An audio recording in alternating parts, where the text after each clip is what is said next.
안녕하세요. 김태범 이연섭의 하키 시그널 김태범입니다. 이연섭 기자와 함께합니다. 안녕하십니까? 안녕하세요. 네. 내셔널 하키리그 NHL 2020-2021 시즌 이제 컨퍼런스 파이널 끝났습니다. 대망의 스탠리컵 파이널만을 남겨둔 상황. 이제 딱 두 팀이 남아있군요. 오늘 하키 시그널 32회인데요. 플레이오프 3라운드 각 컨퍼런스 파이널 정리해 보겠고요. 그리고 스탠리컵 파이널 프리뷰해보는 시간 가져보겠습니다. 지금부터 출발합니다. 32회 오늘도 먼저 지난주에 여러분이 주신 댓글 살펴보면서 이야기 시작해보겠습니다. 유튜브 댓글 있는데요. JHHPP님이 렛츠고 템파라는 댓글 주셨네요. 시리즈 시작 전에 컨퍼런스 파이널에 나서는 템파베이 라이트닝 응원해주시는 메시지를 주셨고, 말론 999님은 렛츠고 레인저스. 네, 뉴욕 레인저스가 템파베이 상대로 1, 2차전 이겼을 때 주신 댓글이에요. 이 댓글은 네, 각각 응원의 또 메시지를 또 양팀 팬분들이 주셨어요. 파인트리님이 5월 31일 댓글인데요. 높은 산 같았던 캐롤라이나를 넘었군요. 자랑스러운 건 자랑스러운 거고 템파베이는 진짜 못 이길 것 같은데 아니지 수정합니다. 바실랩스키는 못 뚫을 것 같습니다. 크크크크크크. 예, 이런 댓글 주시면서 10,000원 후원해 주셨습니다. 계속되는 후원 정말 감사드리겠고요. 레인저스를 응원하시면서도 계속 뭔가 좀 엄살이라고 해야 되나? 뭐 이번엔 계속 못 넘을 것 같다, 못 넘을 것 같다 하셨는데 못 뚫을 것 같다고 결론 나왔습니다. 이번엔 막혔군요. 잠시 후에 이야기 풀어볼게요. 마이문나님 댓글 보겠습니다. 캐롤라이나는 이번 시리즈 내내 원정서 전패하고 홈에서 전승하다 결국 7차전 란타 부상으로 빠지면서 패. 참으로 캐롤라이나는 의문의 팀이라고 봐야 할 듯합니다. 레인저스와 볼치전은 골리들의 대결이 관심사가 될 듯하고, 서부는 양팀 다 막강한 공격력을 가진 팀들이지만 골리면에서는 오일러스가 조금은 우세이지 않을까라 봅니다. 다만 콜로라도 입장에서 오일러스의 케인, 맥데이빗, 뉴전트 홉킨스, 마가엘 선수들 많으니 과연 콜로라도 수비진들이 어떻게 봉쇄를 할 수 있을지 하셨는데, 말론 999님이 앱스하고 오일러스 중에 앱스 골리가 더 좋지 않나요? 컴퍼는 꽤 하는 반면 스미스는 나이가 너무 많고 그리 잘하는 것까지 않아 보이던데요 라고 답글 주셨군요. 마이문나님이 일단 플레이오프 2라운드에서 탈락한 캐롤라이나에 대한 안타까운 감상을 표해 주셨고요. 플레이오프 3라운드 동부와 서부 컨퍼런스 파이널 관전 포인트를 짚어주신 댓글이었어요. 말론 999님이 그래도 마이크 스미스보다는 다시 컴퍼가 낫다, 뭐 이런 의견을 표현해 주셨는데, 글쎄요, 컨퍼런스 파이널 모두 끝나고 보니까 그래도 컴퍼가 출전 안 해서 또 프란차우스가 하는 바람에 약간 좀 직접적인 비교는 좀 어렵게 됐는데요. 이따가 또 이현수 기자님과 함께 이야기 나눠보면서 어떤 이야기가 나올지 궁금해지네요. 기대를 해주시기 바랍니다. 댓글 잘 봤습니다. 고승현님 댓글 주셨네요. 맥데이비드는 오일러스와 참 어울려 보이기는 하는데 오일러스에 머문다면 스탠리컵 드는 거는 볼 수 없겠죠? 하셨네요. 올 시즌 서부 컨퍼런스 파이널에서 탈락을 하게 된 에드먼턴 오일러스죠. 코너 맥데이비드, 글쎄요. 향후 에드먼턴의 스탠리컵 우승 가능성 어떻게 보세요? 맥데이비드가 에드먼턴에 계속 쭉 있다고 전제했을 때? 일단은 3년 네. 안에 승부를 봐야 된다라고 제가 네. 자주 말씀을 드리는 부분이 있는데, 3년 동안 지금 드라이자이틀 선수의 계약이 지금 굉장히 어떻게 보면은 그 가성비가 좋은 계약입니다. 이제 네. 연간 850만 달러에 거의 맥데이비드랑 비슷한 수준의 공격 기여를 해주고 있죠. 맥데이비드 네. 선수는 1250만 달러거든요. 400만 달러가 차이 나는데 거의 그렇게 큰 차이가 없습니다. 물론 이제 맥데이비드가 더 낫지만. 그래서 이 정도의 이 계약이 3년 뒤에 끝납니다. 근데 이 계약에 만약에 끝나는 동안에 컵을 들지 못하게 된다라고 하면은 드라이자이트를 이 정도 수준으로 절대 다시 재계약 못 하고요. 그리고 네. 드라이자이트를 지금 다행히 그렇게 에고가 센 선수가 아니기 때문에 너무 사실은 맥데이비드한테 모든 조명이 다 쏠려 있지 않습니까? 스펄라이트. 그 부분을 제가 자주 지적을 드린 바가 있고, 드라이자이트 이야기 거의 안 나오거든요. 근데 맥데이비드 이야기는 항상 나와요. 이제 요런 부분에서도 물론 이제 에고가 센 선수가 아니기 때문에 어 크게 염두에 두지는 않을 겁니다. 그냥 네. 묵묵히 그냥 자기 일을 하긴 할 거예요. 그런데 문제는 뭐냐면 남은 3년 동안 우승을 하지 못하는 그림이 되면은 은근히 드라이자이트한테 비난의 화살이 많이 돌아올 가능성은 충분히 있다라고 봅니다. 지금 현재 이러한 그런 미디어의 조명이라든지 이런 부분을 하면은 네. 어느 누가 이게 스케이프고트라고 하잖아요. 이제 그런 게 필요하거든요. 그러면은 이제 만약에 드라이자이틀이 이제 이 그 플레이오프 동안에 뭔가 부진한 모습이 나온다. 3년 중에 한 년도라도. 그러면 지금 뭐 마너 매슈스도 지금 막 때리죠.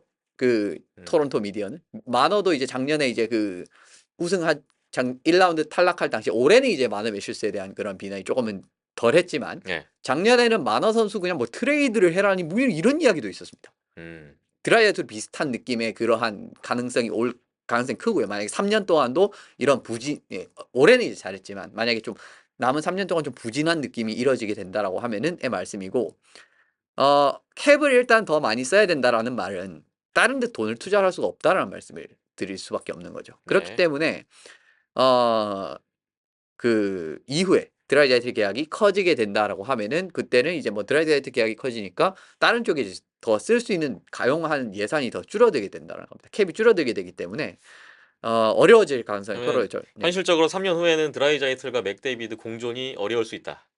공존은 가능할 예. 수 있습니다. 근데 공존이 가능하게 될 예. 경우에도 한 번 더 생각을 해볼 필요가 있죠. 근데 공존이 안 될 경우에는 정말 뭐 예를 들면 뭐 드라이자이트 진짜 뭐 에드먼턴도 좀뭐 굉장히 좀 이성적이지 못한 선택을 할 때가 있는 팀이거든요. 네. 그래서 막 진짜 뭐 트레이드를 한다 뭐 이런 소리가 나올 수도 있는 겁니다. 그래서 3년 내로 저는 개인적으로 이제 이 드라이자이트의 캡이 지금 맥데이비드보다 400만 달러 적은 이 시점에 뭔가 승부를 봐야 된다라고 생각을 하기는 하는데 지금 뭐 어쨌든 로스터는 거의 구성이 된 상태예요. 일부 이제 공격 자원들 재계약할 선수 몇 명 치우고 그다음에 골텐더만 하면 괜찮은 주전급 골텐더를 데려오게 되면은 꽤 많이 풀리는 부분은 있거든요. 음.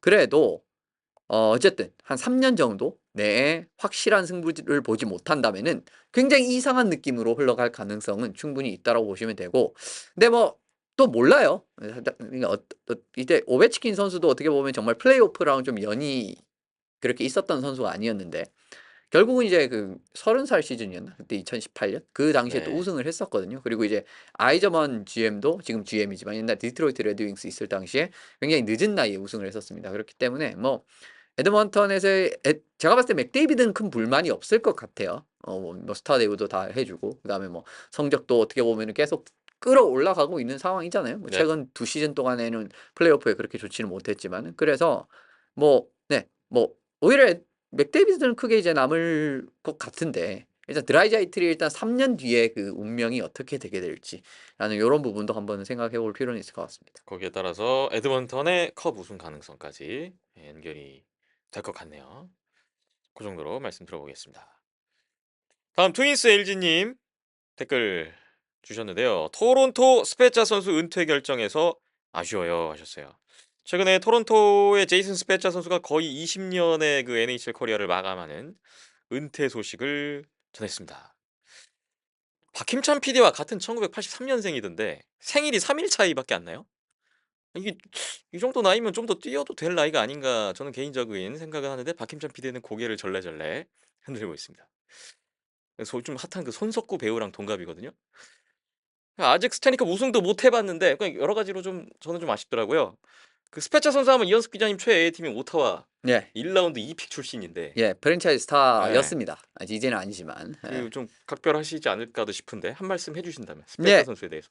사실 오타와 팬이 되게 된 계기 중에 한 명이 된 선수였고 그 중에 1라인이었던 스페차 알프레드손 히틀리 이렇게 이제 세 명이었는데 그 어떻게 보면은 정말 오타와에서 참 좋은 커리어를 이어갔던 선수였습니다. 근데 오타와 있을 때도 참 은근히 욕을 많이 먹었습니다. 맨날 뭐 예. 과대평가받은 선수는 아니고 뭐 이런 이야기를 많이 들었었어요. 근데 실제로는 굉장히 그 플레이메이킹이라든가 전반적인 경기력이 참 좋은 선수였었고 전성기 때는 오타와에서가 전성기였기 때문에 그때 모습이 많이 기억이 나는데 참 좋은 선수였습니다. 이제 물론 이제 양 옆에 윙도 대단하긴 했습니다만은 네. 그래도 뭐 저는 뭐 전체적으로는 준수한 센터였다. 음. 페이스오프 능력이라든가 플레이메이킹 능력 그리고 공격 지역에서의 좀 은근히 이 선수가 포지셔닝 같은 부분에서의 수비력도 나쁘진 않기 때문에 예, 좋은 자원이었습니다. 근데 뭐 사실 오타와의 상황 자체가 이제 2010년대 중반부터 조금 기울어지기 시작한 시점에서 댈러스랑 트레이드를 했었죠. 예. 결국 이제 댈러스에서 우승이 가능하지 않을까도 생각을 했었는데 결국 댈러스도 그렇게 크게 재미를 보지 못했고요. 스페차 시절에. 결국 이제 마지막 이제 컵을 위해서 이제 고향 팀이라고 할 수 있는 토론토로 이제 토론토 출신입니다. 그래가지고 토론토로 이제 고향으로 돌아오게 됐는데 뭐 베테랑으로서는 할 만큼 다 했다라고 생각을 해요. 이제 사실은 4라인 센터로 주로 나온 경기들이 많았죠. 이제 물론 이제 잠깐 중간에 첫 시즌이었나 조금 잡음이 있었던 시즌도 없었진 않았습니다만은 전체적으로 뭐 분위기 잘 이끌어주고 그리고 경험이 굉장히 많은 선수이기 때문에 어떻게 보면은 토론토 그 좀 젊은 스타들의 좀 어떻게 보면 약간 버팀목 역할도 조금씩을 해준 부분은 있다라고 생각을 합니다. 뭐 사실 이번 플레이오프에서도 그 템파베이한테 역전승을 거뒀던 5차전에서 이제 스페차 선수가 그 좀 일장 연설을 했다 그래요. 그래가지고 네. 정신을 좀 가다듬고 그때부터 이제 토론토가 역전승을 할 수 있었던 계기를 마련한 것도 이제 그런 이야기가 나왔었고 그래서 뭐 리더십도 은근히 있었던 선수였고요. 이제 오타와 시절에는 주장도 맡았었기 때문에 예, 커리어는 참 좋았다라고 생각하는데 역시나 이제 이 선수도 스탠리컵이었다라는 부분은 이 선수로서는 좀 많이 아쉬울 수 있지 않을까라는 생각이 들었습니다. 상당히 좋은 센터였고 네. 득점 1, 2라인 센터로서 굉장히 각광받을 만한 득점을 좀 이제 만들어줘야 되는 득점 그 센터로서는 정말 NHL에서도 상위권의 선수였다라고 생각을 하면 특히 전성기 때 모습을 보게 된다라고 하면은 예 그래서 예 뭐 저도 개인적으로는 좀 아쉬운 부분이 있습니다. 네. 자, 스페처 선수가 우승을 못 해보고 은퇴를 하게 됐다는 점, 여러모로 아쉽게 됐네요. 예 근데 뭐 립스 바로 그 뭐 매니지먼트 쪽에 합류를 했다라고 하니까 네. 네 뭐 매니지먼트에서도 뭐 이제 립스가 저는 굉장히 매니지먼트 쪽으로만 본다면 굉장히 좋은 팀이라고 생각을 하거든요. 그래서 뭐 예 앞으로의 커리어도 잘 풀렸으면 좋겠습니다. 네. 기대해 보겠습니다. 트윈스 LG님 또 댓글인데 토론토 상하 팀에 좋은 유망주 있나요? 하셨어요. 항상 트윈스 LG님이 토론토에 대한 관심과 애정이 있으신 것 같죠? 토론토 유망주 뭐 생각나는 선수 있으세요? 토론토가 최근에 굉장히 많이 이제 그 윈나우 모드로 돌아섰기 때문에 굉장히 많이 팔았습니다. 네. 예 그래서 뭐 이제 지명권도 그렇고 괜찮은 이런 부분도 보내는 선택을 많이 했었는데 사실 지금 어떻게 보면 또 코어가 있는 지금 상황에서 우승을 해야 된다라고 생각을 했을 거예요 아마. 릴리에그랜 산딘 지금 두 명의 수비 선수도 굉장히 어린 자원들이고 사실은 올해 지오다노 선수의 재계약도 괜찮긴 하지만은 이 선수들을 조금 더 키우는 것도 괜찮아 보였거든요. 사실 오늘 네. 저는 릴리에그랜이랑 산딘이 올 시즌 제 기대치보다는 훨씬 둘 다 잘했다라고 생각을 합니다. 이제 그런 부분이 있기 때문에 그렇고 아니면 뭐 저스틴 홀을 뭐 트레이드로 보내면서 이제 이 선수들 자리를 확보를 한다든가 이런 식으로 움직였으면 좋겠고요. 어 아미로프 선수가 있는데 아미로프 선수 같은 경우는 지금 이제 그 러시아에서 좀 큰 질병을 앓고 있기 때문에 선수 생활 지금 당장 장담하기는 어렵지만은 조금 더 지켜봐야 될 필요가 있습니다. 근데 알비로프 선수 사실은 이제 살라바트에 있으면서 생각보다는 기대만큼은 성장을 못하고 있는 상황이었어요. 사실 네. 저는 올해 정도는 무하마둘린이랑 같이 살라바트의 굉장히 젊은 수비 코어, 공격 코어 이런 느낌으로 갈 수 있을 줄 알았거든요. 근데 아미로프 물론 건강상의 문제도 있지만은 최근에 이제 조금 성장세가 조금 그렇게 좋지 못한 부분이 있긴 있었고 수비진의 니에멜레라든가 뭐 로니 히르보넨 같은 선수들이 조금은 이제 이름이 들어갈 만한 선수들인데 사실 그렇게 토론토의 지금 어린 자원들이 뭔가 좋은 자원들이 많은 현재 상황은 아닙니다. 그건 앞서 말씀드렸듯이 윈나우 모드로 들어갔기 때문에 많이 이제 보냈기 때문이라고 생각하시면 될 것 같고요. 글쎄요. 지금 어쨌든 이렇게 된 거는 이제 올라올 선수가 적다라는 거거든요. 지금 당장은. 네. 그래서 지금 있는 코어로 어떻게 지금 승부를 봐야 되는 상황인데 그 부분을 이제 어떤 식으로 뭐 보강을 하게 될지 그리고 올해 같은 경우에도 지금 토론토는 캡 상황이 지금 쉽지가 않거든요. 재계약해야 될 자원은 많은데 지금 캡 공간은 그렇게 크지 않은 상황. 게다가 뭐 주전골리도 확보를 해야 되고 이런 부분이 있기 때문에 예.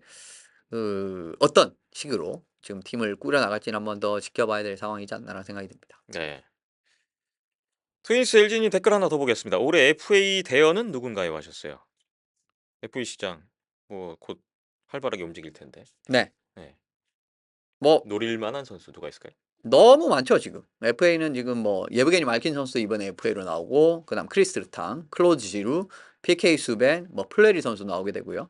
베르제롱 선수는 사실상 이제 이 잔류 아니면 은퇴라는 두 개의 선택지이기 때문에 베르제롱 선수는 뭐 FA 크게 이제 관심 안 가지셔도 괜찮을 것 같고 조니 구드로 이제 캘거리 플레임스에 네. 캘거리 지금 이제 올 시즌 캡 상황이 조금 타이트한 상황이기 때문에 조니 구드로 선수한테 너무 많은 돈을 줄 수가 없는 상황이에요. 이제 이런 부분 생각하셔야 되고 올 시즌 내슈비에서 굉장히 좋은 시즌 보냈은 필립 포르스베리 선수도 있고요. 팔라트 선수 이번 지금 플레이오프 영웅이 되고 있죠. 템파베이 이 선수도 이번 FA 시즌에 들어오게 되면 FA가 됩니다. 그래서 뭐 대표적인 이름은 이 정도인 것 같고 뭐 물론 이제 밑으로 내려가면은 괜찮은 선수 자도로프도 있고 그 다음에 앤드류 컵 선수도 있고 다비드 페롱 선수도 재계약이 필요하고 클링베리 선수도 있고 뭐 라이언 스트롬 뭐 이런 식으로 굉장히 많아. 나젬 카드리 선수도 이번 시즌 끝나면 FA이기 때문에 여러모로 좀 은근히 괜찮은 자원들은 많아요. 빈센트 트로책 선수도 있고요. 자, 뭐 곧 있으면은 활발한 또 계약과 움직임들이 있겠죠. 예. 토론토에는 또 과연 어떤 선수가 건너가게 될지도 한번 지켜보겠습니다. 파이널캠님 5월 31일에 30일에 업로드 되자마자 댓글 주신 건데 드디어 올라왔네요. 선댓글 후 시청합니다 하셨습니다. 네, 감사합니다. 네, 시청 후 댓글도 또 부탁을 드리겠습니다. 그리고 마지막 커피타르님이 방금 전에 댓글 주셨는데 동부 컨퍼런스 파이널 끝나자마자 댓글을 주셨습니다. 충공깽 뜬금 우승은 결국 일어나지 않았네요. 그래도 뉴욕이 2010년대 강호들에게서는 제일 빨리 리빌딩 마치고 강자로 다시 돌아온 것 같습니다. 결승이 정말 재미있을 것 같습니다. 라고 하셨습니다. 예. 커피타르님과 저의 뜬금 우승 후보 뉴욕 레인저스가 오늘 지면서 시즌을 마감하게 됐습니다. 네, 뭐 그래도 기대 이상의 시즌이 아니었나 싶고 결승 재밌을 것 같아요. 진짜 템파베이와 콜로라도의 파이널 또 잠시 후에 전망해보는 시간 있거든요. 계속해서 관심 부탁을 드리겠습니다. 네, 오늘 소개해드릴 댓글은 다 살펴봤고요. 네, 많은 이야기 또 들려주신 모든 분들께 감사드리고요. 후원도 감사드리겠습니다. 이제 파이널 시청 소감 또 주셔야겠죠. 예측도 좋고요. 여러 가지 이야기 남겨주시면 함께 공유할 수 있는 시간 가져보도록 하겠습니다. 함께해 주신 여러분 고맙습니다. 플레이오프 3라운드 컨퍼런스 파이널 먼저 정리해 보겠습니다. 먼저 끝났던 서부 컨퍼런스 파이널 살펴볼게요.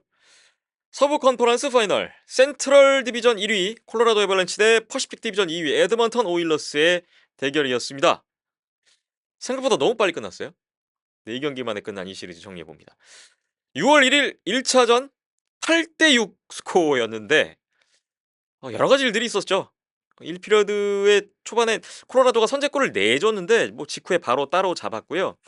1피리어드 끝나기 직전에 머카 선수의 골이 비디오 판독 끝에 온사이드 판정을 받으면서 골이 인정되면서 콜로라도가 앞서갔고요. 에드먼턴의 그 챌린지 실패로 얻은 파워플레이에서 콜로라도가 파워플레이 골 넣고 4대2로 거리를 벌렸었습니다. 이후에 콜로라도가 한 골차 추격은 받았었는데 3골을 연달아 넣으면서 7대3으로 달아났었고요. 그런데 에드먼턴이 또 2피리어드 후반 이후부터 3골을 따라붙으면서 한 골차까지 추격을 했어요. 3피리어드 종료 22초 전에 결국 콜로라도 MT의 골이 터지면서 8대6으로 승부는 끝났습니다.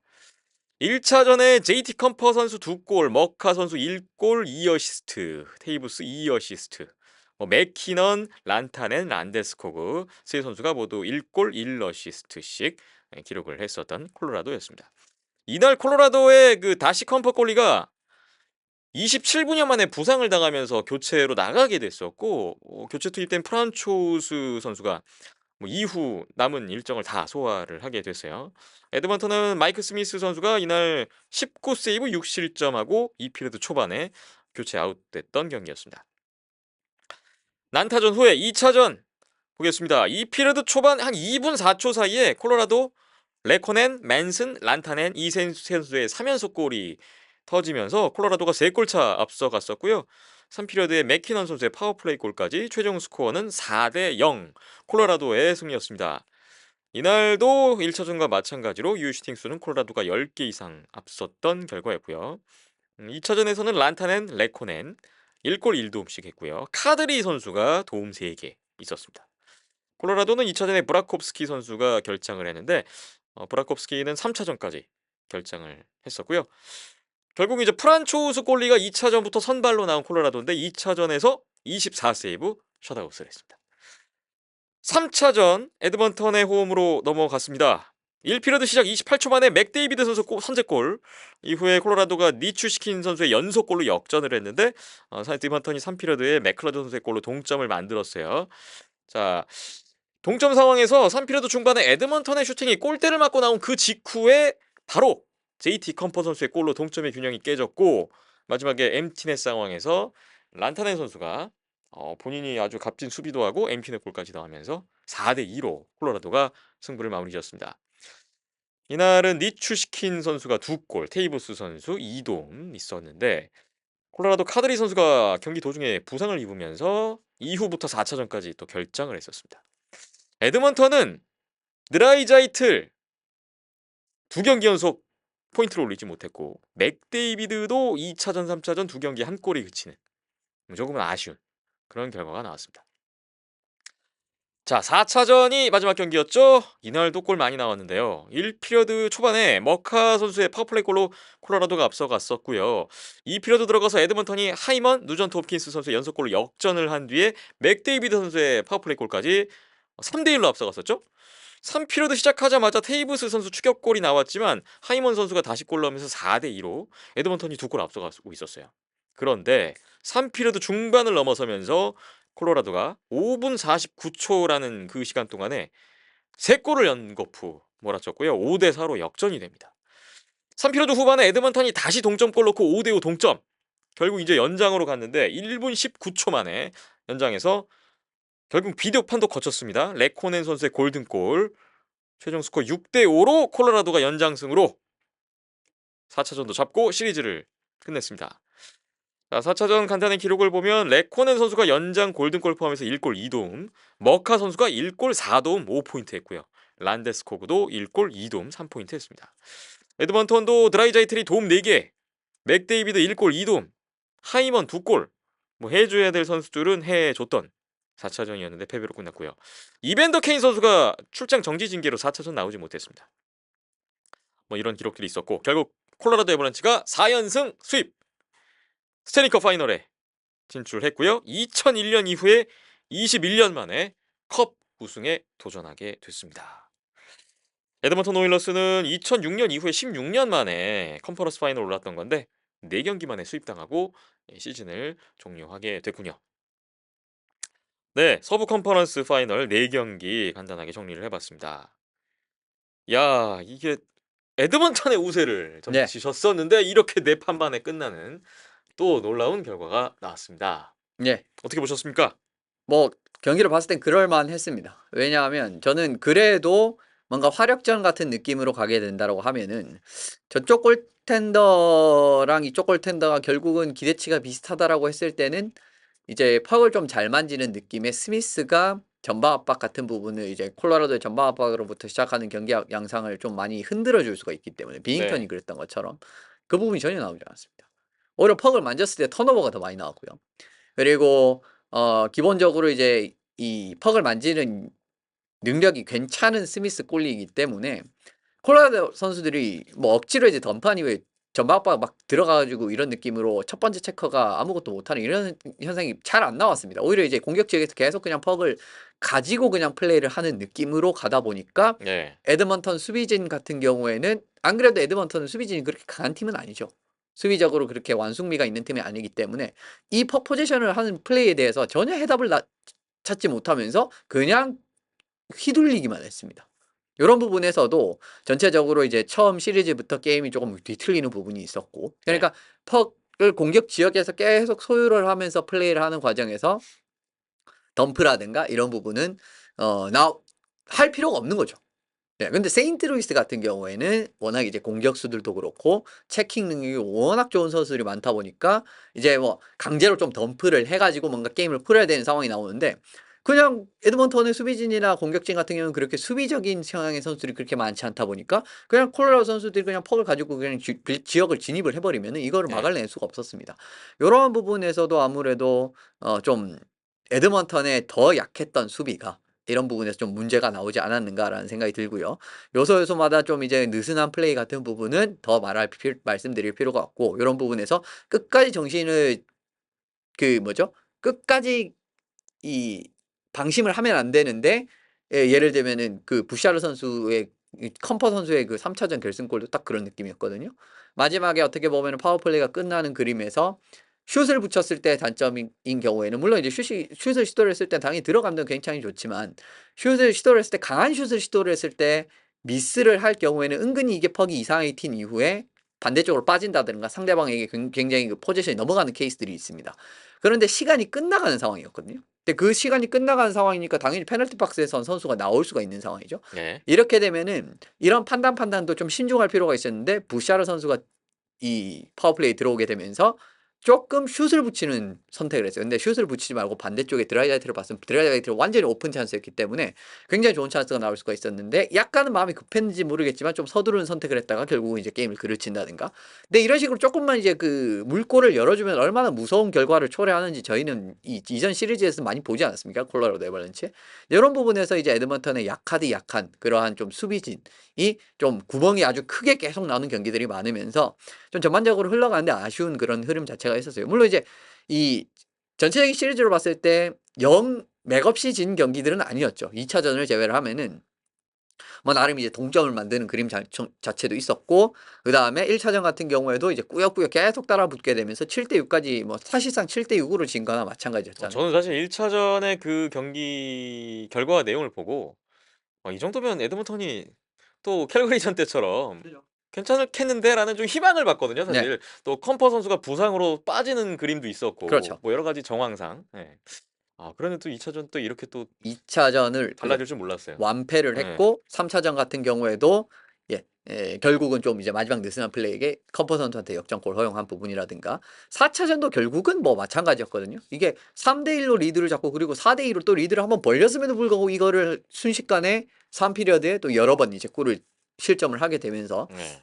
역전패를 한 부분에서도 물론 이제 어떻게 연장까지 끌고 간 부분은 있었습니다만은 네. 아무튼 이런 부분에서의 에드먼턴의 좀 좋지 않은 꼴리라든가 수비진이 콜로라도 쪽에 조금 더 공략을 당했다라고 저는 생각을 해요.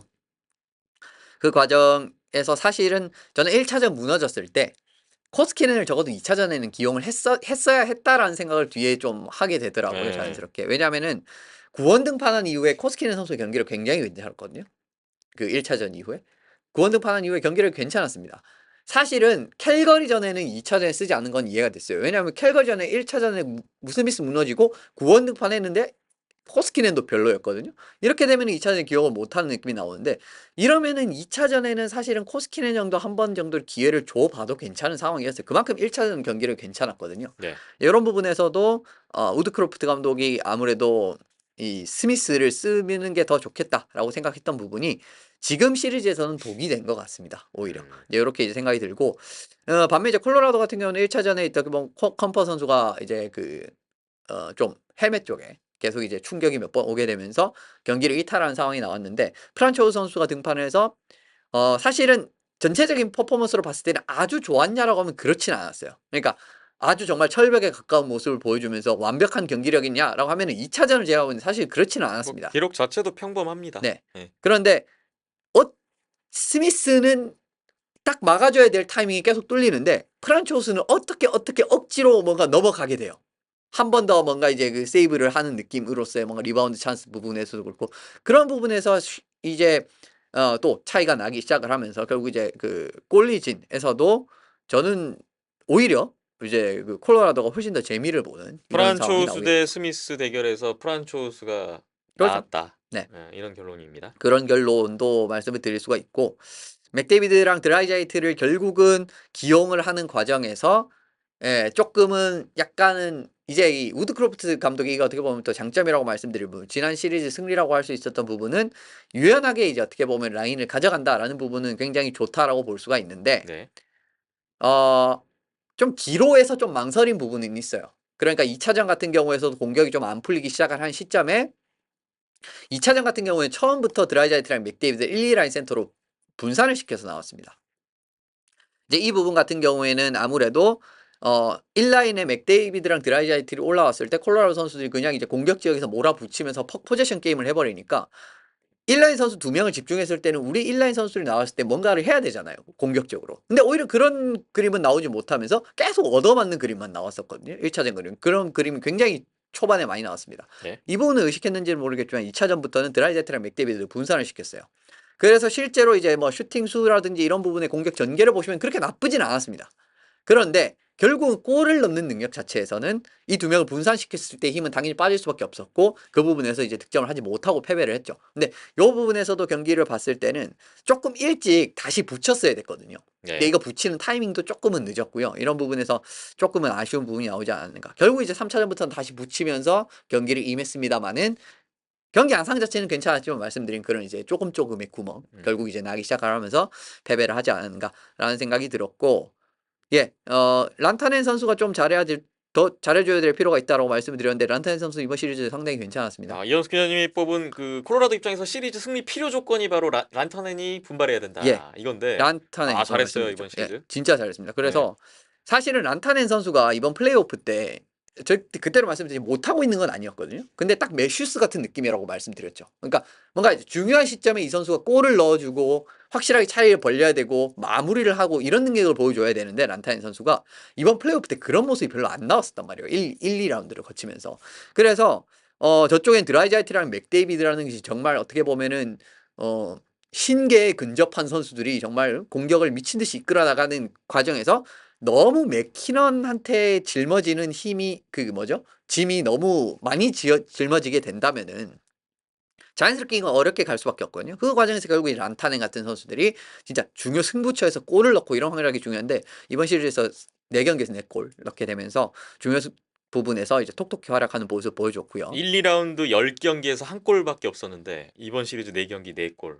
네. 도움도 2개. 그렇습니다. 예, 했습니다. 그리고 머카 선수도 2라운드에서 세인트루이스를 상대로 굉장히 부진했었거든요. 이제 6경기에서 3어시스트밖에 못했는데 바로 1차전부터 대폭발하기 시작하더니 4경기에서 2골 7어시스트 올리면서 역시 머카 선수도 활약 같은 부분도 꾸준히 올려주는 주가고 근데 저는 은근히 잘 조명은 되지 않지만 아르투르 레코넨 선수가 이번 시리즈를 뒤틀어버리는 데 가장 큰 영향을 미쳤다라고 생각이 들어요. 네. 마지막 연장 결승골도 마찬가지지만은 이 선수가 혼자서 무슨 전방 압박을 2번을 그냥 압박을 들어가면서 턴오버 만든 이후에 뭐 골을 넣는다든가 이런 식으로 정말 콜로라도 애벌렌치의 스타일이랑 잘 맞는 선수다라는 게 증명이 되고 있는 상황이었거든요. 이런 부분에서도 역시 좋은 영입 같은 부분이 필요하다라는 점이고 레코넨 선수 이번 시리즈에서 2골 4어시스트 올리게 되면서 6포인트로 분전을 해줬기 때문에 네. 역시나 좋은 활약, 아주 좋은 활약을 해주지 않았는가라는 생각이 들었습니다. 네. 콜로라도가 사실 시리즈 들어가기 전에 이미 뭐 사무엘 지라르 선수 부상으로 빠져 있었고 이번 시리즈 들어가자마자 컴퍼골리 부상으로 나갔고 뭐 브라kov스키 선수도 2차전, 3차전 못 나왔죠. 카드리 선수도 3차전 도중에 또 다치고 네. 계속 좀 부상자들이라는 이런 악재들이 계속 나왔는데도 불구하고 그렇죠. 예. 수입이라는 결과를 냈다는 것은 또 아주 또 높게 평가해 볼 부분인 것 같고요. 그 경기 내에서 어떤 자신들의 강점이 잘 발휘된 것 같아요. 이현숙 교수님이 항상 말씀하셨던 그 짧은 시간 안에 연속골을 몰아치는 그런 능력. 1 차전에서도 머카 선수의 그 온사이드 골 직후에 얻었던 파워플레이에서 바로 추가골 붙이면서 그렇죠. 분위기 탔고요. 그다음에 한 골차 추격 받았을 때 또 1분 42초 사이에 바로 2골 넣고 6대 3 으로 벌렸던 부분. 뭐 2 차전에서도 2분 4초 사이에 3골 넣고 앞서갔고 4 차전에서도 5분 49초 사이에 또 3골 몰아치는 이런 부분들. 이런 부분들이 결국은 이제 뭐 결국 승기를 잡는 경기 안에서의 중요 흐름으로 작용이 됐던 것 같습니다. 네. 에드먼턴이 사실 그러한 흐름을 통제할 네. 거라는 생각은 그렇게 많이는 들지 않았습니다. 네. 그렇게 수비적으로 뛰어난 팀이 아니기 때문에.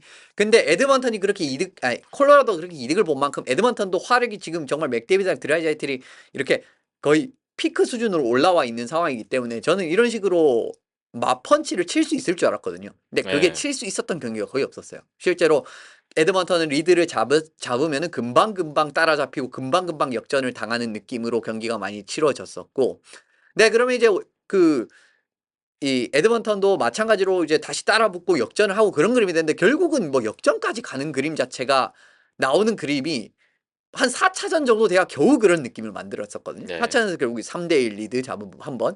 그리고 이제 또 3대2로 따라잡혔다가 4대2로 여기서 경기를 벌리면서 그러니까 콜로라도였다라고 하면은 만약에 거꾸로 상황이 나오게 되면은 한 3대1 상황이 되죠? 그럼 4대1, 5대1, 6대1 이런 식으로 쭉쭉쭉 벌어지면서 아마 게임이 끝나는 경기들이 많은데 에드먼턴은 그렇게까지 좋은 경기력을 선보이지 못했습니다. 이제 이런 부분에서 차이가 나왔다라고 보시면 될 것 같고 네.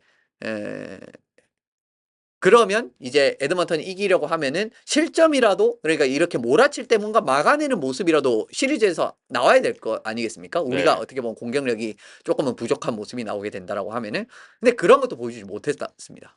예. 거의 지금 4경기에 22실점을 하고 무너진 수비가 되고 말았죠. 예.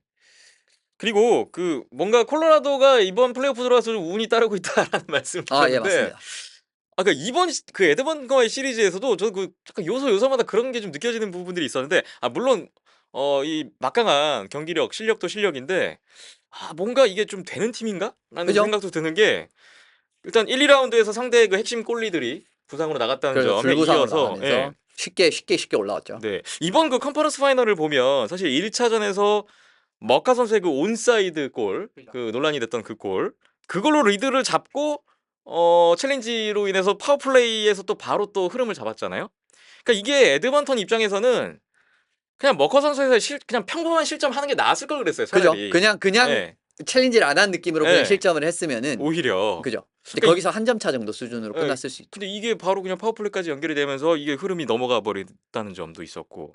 그리고 3차전에서 그 에드먼턴 부샤르 선수의 파워플레이 끝날 무렵에 그 그죠? 슈팅. 이게 카운터. 안 좋은 선택이라고 하셨는데 사실 그게 들어갈 수도 있었잖아요, 사실. 그렇죠. 예. 그러니까 예. 리스크를 짊어진 예. 움직임이죠, 그런 거는. 그러니까 그게 또 골대를 맞고 안 들어가니까 바로 또 들어오면서 컴포 선수가 결승골을 터뜨려 버리고 예, 그런 부분. 그리고 마지막에 4차전 그 연장 골든골. 이게 그 약간 아슬아슬한 그 하이스티킹 판정을 피하는 네, 맞습니다. 예. 그런 그 중요한 골. 이런 것들이 뭔가 그 계속 뭔가 일이 됩니다. 콜로라도 그렇죠. 쪽으로. 네. 그러니까 제가 예. 콜로라도를 이번 플레이오프에서 말씀을 드리는 부분은 실력적으로도 좋은 팀입니다. 상당히 좋은 팀이고 현재 트렌드에 딱 맞는 팀이긴 해요. 근데 운도 좋다라고 말씀을 드리거든요. 운이 좋다가 아니라 운도 예. 좋다라고 말씀을. 근데 강력한 팀이 운도 좋으면 이거는 사실은 막을 수가 없죠. 이게 진짜 이번에 우승을 하려고 그러는 그러는 네. 건가라는 생각도 들게 되고요. 네, 진짜 뭐 예. 템파 시리즈에서도 이렇게 운이 좋은 그림이 계속 나오게 된다라고 하면은 충분히 뭐 공격을 끌어가는 여지는 있다라고 보고 그리고 마지막 경기에 그 드라이자이트 선수가 오픈넷을 하나 놓쳤죠. 예. 그런 것도 있고 그게 드라이자이트 선수가 100번 치면 진짜 한 번 놓치는 그런 느낌이거든요. 그러니까 그거 넣었으면 에드먼턴이 이기는 끝났죠. 게임이었고. 승리를 할 수 있는 경기였죠. 3차전에서도 부샤르 선수 그 슈팅 들어갔으면 그게 또 에드먼턴의 결승골이 될 수도 있었던 거고. 네. 야, 이게 그러니까 예. 이런 게 결국 운 아니겠습니까? 네. 예. 이런 거 어느 정도의 운의 영역이라고 보기 때문에 그리고 니추시킨 선수도 그렇게 골을 붙이는 게 정말 행운의 골들이 많이 나왔거든요. 니추시킨 선수도 이제 2골 넣은 활약에 승리를 한 그런 경기라든가. 그래서 지금 전체적으로 운도 좋아요. 그래서 아주 손쉽게 지금 세 개의 시리즈를 뚫지 않았는가. 어, 팀도 이제 좋지만 운도 좋은 이런 부분이 있기 때문에 예. 물론 이제 우리도 부상자 있으니까 운이 나쁘다라고 이제 말씀하실 수 있는데 근데 전체적인 경기력 이런 흐름이라든가 대진을 끌어갈 때 이런 요소에서 이런 게 터지는 부분 그리고 그 2라운드도 마찬가지지만 세인트루이스 블루스 그 베테랑 코어가 있는 팀이 카드리 한 명 그 사건에 완전히 눈이 돌아가 버려 가지고 4차전을 그냥 내주는 요런 그림 이런 것도 결국은 이게 굉장히 어떻게 보면은 운 때가 온 거거든요. 그렇기 네. 때문에 콜로라도 이제 올해 우승을 해야 됩니다. 뭔가 좀 되고 있습니다. 예. 뭐 그래서 "운도 좋다."라는 말씀과 더불어서 뭐 여러 가지 부상자 변수에도 불구하고 이 정도의 어떤 전력을 보여준다는 건 일단 대단한 거고요. 그렇죠. 예. 네. 정말 무서운 지금 공격력 전력을 보여주고 있는 콜로라도의 기세고요. 먼저 시작한 일정에서 콜로라도가 일찌감치 시리즈를 끝내고 아주 충분한 휴식과 함께 예 컵 파이널 상대를 기다리게 되는 그런 또 결과를 지급받은 콜로라도 애벌렌치였습니다. 서부 컨퍼런스 파이널 결국 콜로라도가 승자였습니다. 먼저 정리해 봤고요. 이어서 동부 컨퍼런스 파이널 정리해 보겠습니다. 스탠리컵 플레이오프 컨퍼런스 파이널 이번에는 동부 컨퍼런스 파이널 살펴봅니다. 6월 11일 한국 시각 저희 녹화 들어오기 직전에 막 시리즈가 끝났는데 정리해 보겠습니다. 동부는 메트로폴리탄 디비전 2위 뉴욕 레인저스 대 애틀랜틱 디비전 3위 템파베이 라이트닝의 대진이었습니다. 1차전부터 볼게요. 1피리어드 시작 1분여 만에 레인저스의 선제골 후에 템파베이의 동점골 나왔고 2피리어드 레인저스가 다시 앞서가는데 또 직후에 템파베이 동점골 2대2 동점이 됐었고요.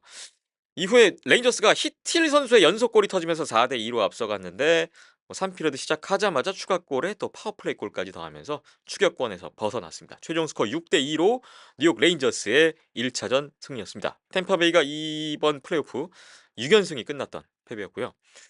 레인저스는 이날 히틸 선수가 결승골 포함해서 2골, 라프레니에르 그리고 폭스 선수도 도움 2개씩. 그러니까 소위 그 키드라인이라고 불리는 히틸, 카코, 라프라니에르 20대 초반의 3라인에서 2골 3도움이 기록이 됐었어요. 파나린, 지바네자드, 버트로노 선수도 1골 1도움씩 했던 경기였습니다. 마실렙스키 선수가 이날 좀 결과가 아쉬웠죠. 28세이브 6실점 기록이 됐었고요. 템파베이는 브레이든 포인트 선수가 뭐 돌아오느냐 마느냐 했는데 결국 1차전부터 나오지 않았고 이번 시리즈 쭉 끝까지 결장했습니다. 2차전 넘어가 보겠습니다. 1피리어드 초반에 템파베이 쿠체로프 선수의 파워플레이 골 선제골이었고요. 레인저스가 1피리어드 남은 시간 동안에 밀러와 카코 선수의 골이 터지면서 역전을 했어요. 3피리어드 시작하자마자 지바네자드 선수의 추가골로 3대1로 달아났던 레인저스였고요. 3피리어드 종료 2분여를 남겨놓고 템파베이가 엠티넷에서 닉폴 선수의 골로 추격을 했는데 동점까지는 가지 못했습니다. 3대2로 뉴욕 레인저스 2차전도 가져갔습니다. 레인저스가 이번 플레이오프 홈 경기 1패 후에 8연승을 이어갔던 2차전 승리였고요. 이날 크라이더, 폭스 선수가 도움 2개씩 올렸던 경기였습니다. 템파베이는 쿠체로프 선수 1골 1도움 패배로 끝났습니다. 3차전 장소가 바뀌었습니다. 2피리어드에 뉴욕 레인저스 2분여 간격으로 지바네자드, 크라이더 선수의 파워플레이 골 2골이 나왔고요. 2대0 앞서갔었어요. 그런데 템파베이가 1분여 만에 쿠체로프 선수의 파워플레이 골로 한 골 만회하더니 3피리어드에 스탬코스 선수의 파워플레이 골 초반에 나왔고요. 2대2 동점. 그러니까 양 팀의 파워플레이 골 2골씩 주고받았어요. 3피리어드 종료 41.6초를 남겨놓고 팔라트 선수의 역전 결승골이 터졌습니다. 최종 스코어 3대2로 템파베이의 극적인 역전승이었고요. 템파베이가 시리즈 첫 승. 올 시즌 레인저스 상대로 5전 전패 후에 첫 승을 올리는 순간이었습니다. 3차전 52대 30 이후 슈팅수 템파베이가 많이 앞섰고요. 쿠체로프가 1골 2도움, 스탬코스 1골 1도움, 헤드만 2도움. 요소들 활약이 있었습니다. 레인저스는 셰스토르킨 선수가 49세이브를 했지만 3실점 패전으로 끝났던 3차전이었습니다. 4차전 보겠습니다. 템파베이가 1피리어드 2분여 만에 머룬 선수 선제골에 2피리어드 쿠체로프 선수의 추가골, 거기에 3피리어드 초반에 스탬코스 선수까지 골갓에 3대0 벌어졌고요. 레인저스는 파나린 선수가 3피리어드 후반에 파워플레이 골 한 골 만회는 했는데 더 이상의 추격은 없었고요. 팔라트 선수의 엠티넷 골로 경기는 끝났습니다. 최종 스코어 4대1 템파베이의 승리. 원정에서 2패했던 템파베이가 홈에서 2승 거두면서 2승 2패 동률을 이뤘습니다. 4차전 오늘의 팔라트 선수가 엠티넷 골 그리고 결승골의 도움 포함해서 1골 2도움 했고요. 쿠체로프, 스탬코스도 한 골씩 1라인에서 3골 나왔어요. 레인저스는 라이언 스트롬 선수가 부상으로 4차전에 나오지 못했습니다. 5차전 중요한 경기였습니다. 2피리어드 레인저스 라이언 린드그런 그리고 템파베이는 세르가초프 선수 양팀 수비수들의 골이 터지면서 1대1로 전개가 됐고요. 3피리어드 종료 1분 50초를 남겨놓고 팔라트 선수의 역전골이 터졌습니다. 여기에 헤이글 선수의 엠티넷 골까지 최종 스코어 3대1 템파베이가 또 이기면서 2패 후 3연승 시리즈 리드를 잡았습니다. 레인저스가 이번 플레이오프 홈 경기 8연승을 달리다가 9경기 만에 패배를 했고요. 시리즈 리드도 내줬습니다. 5차전은 세르가초프 선수가 동점골에 역전 결승골 때 도움, 귀중한 1골 1도움이었고요. 팔라트 선수가 또 골을 넣었는데 3차전 그리고 5차전 두 경기 다 3피리어드 종료 임박해서 역전 결승골을 넣었죠. 여기에 3, 4, 5차전 3경기 연속골, 이번 시리즈 4골째 기록했던 팔라트 선수였어요. 레인저스는 라이언 스트롬 선수가 라인업에 복귀를 했는데 3피리어드 그 후반에 결승골이 될 수도 있었던 오픈넷 기회를 놓치는 장면도 있었습니다. 자, 6차전 방금 끝났는데요. 한국 시각 6월 12일 경기. 템파베이가 2피리어드 스탬코스 선수의 선제골로 앞서갔고요. 3피리어드 후반에 한 7분 정도 남겨놓고 레인저스 버트로노 선수의 파워플레이 골이 나오면서 1대1 동점이 됐는데 그 직후에 21초 만에 다시 스탬코스 선수의 추가골이 터졌습니다. 2대1. 이후에 한 골 차를 끝까지 지켰던 템파베이였고요. 최종 스코어 2대1로 템파베이가 6차전 마저 잡고 시리즈를 홈에서 끝냈습니다. 슈팅수가 31대 21 역시 템파베이의 우세였고요. 이날도 템파베이는 스탬코스 2골, 팔라트 2도움, 쿠체로프 1도움. 계속해서 뭐 앞선 경기들에서 잘해줬던 선수들 주요 활약이 있었습니다. 시리즈 전적 4승 2패 템파베이 라이트닝이 뉴욕 레인저스를 꺾고 동부 컨퍼런스 우승 3년 연속 스탠리컵 파이널에 올라섰습니다. 네. 2패 후 4연승. 야, 템파베이의 저력이라고 해야 될까요? 네, 또 한 번 템파베이의 이 우승 도전은 이어가게 됐습니다. 자, 굉장히 접전 양상의 경기들도 많았던 걸로 저는 봤는데 결국 승자는 템파베이였습니다. 네. 초반 출발 레인저스가 굉장히 좋았습니다. 홈에서 어떻게 보면은 뭐 승리하는 그림 자체라든가 뭐 레인저스가 이제 잘 보여줘야 되는 이제 파워 플레이라든가 그리고 이제 이 지금 플레이오프 들어와서는 이제 그 키드라인이라고 불리는 3라인이 이제 쭉 득점 활약을 펼쳐주게 되면서 사실 뉴욕 레인저스 막아야 되는 라인이 3개로 늘어났단 말이에요. 네. 이런 부분에서 어떻게 보면은 지금 1라운드, 2라운드 레인저스가 어떻게 보면은 피츠버그랑 힘싸움을 해서 이기고 그다음에 그 캐롤라이나랑도 근소한 차이를 냈었던 이유는 이런 부분이 잘 돌아갔기 때문인데 결국은 1차전이랑 2차전 같은 부분까지는 이러한 그림이 잘 나왔습니다. 물론 사실 3차전도 2대0까지 앞서갈 때만 하더라도 나쁘진 않았죠. 근데 사실 이 피리어드 중반 이후로부터 조금씩 템파베이 경기력이 좀 올라오려는 그러한 그 조짐이 보이기 시작을 하더니 2차전이요? 그렇죠. 예, 2차전이죠. 예, 2차전에서 올라오려는 조짐이 보이기 시작을 하더니 결국은 지는 경기에서도 한 골 만회를 했죠.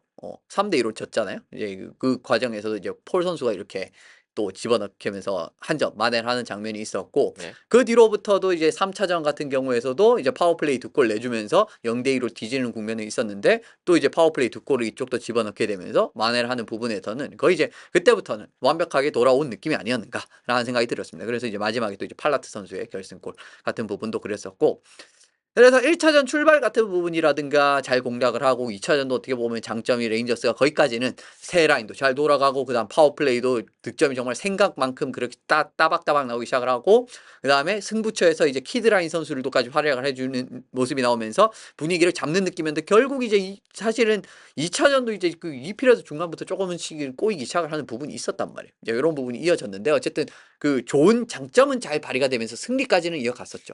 근데 결국은 이렇게 뒤틀리는 그게 이제 3차전에서는 결과까지로 나타나기 시작을 하더니 4차전 4대1 패배 그리고 5차전 심지어 믿었던 그 연승을 가져갔었던 그 홈에서까지도 3대1로 패배를 한 이후에 오늘 경기까지 이어지지 않을까 뭐 그런 생각이 1차적으로는 들었습니다. 그리고 예 물론 말씀 주신 근데 그 시점이 사실 그 레인저스의 키드라인이 조금씩 잠잠해지기 시작했던 그렇죠.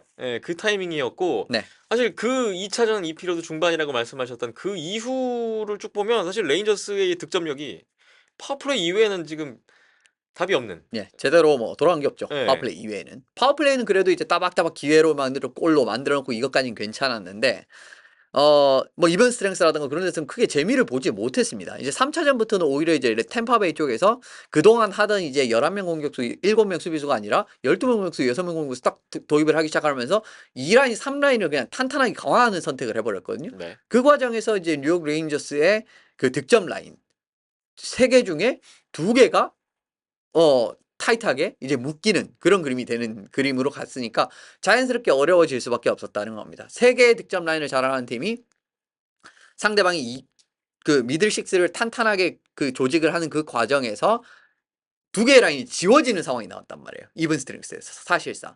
그렇다고 이제 그러면은 1라인 대 1라인이라도 재미를 봐야 되는데 1라인은 어쨌습니까? 쿠체로프, 팔라트, 스탠포스였죠. 아예 통제를 못하는 그림이 나왔거든요. 네. 이런 부분에서 차이가 날 수밖에 없었다라는 거고 이런 부분이 결국 이제 템파가 강한 팀이 될 수밖에 없다라는 겁니다. 그러니까 뭔가 한번 그 벽에 부딪힌 상황이었잖아요. 1차전, 2차전. 어쨌든 2차전도 뭐 경기 자체는 중반부터 나쁘진 않았지만 패배로 끝났으니까 바로 조율을 해가지고 경기를 뒤집어 버리죠.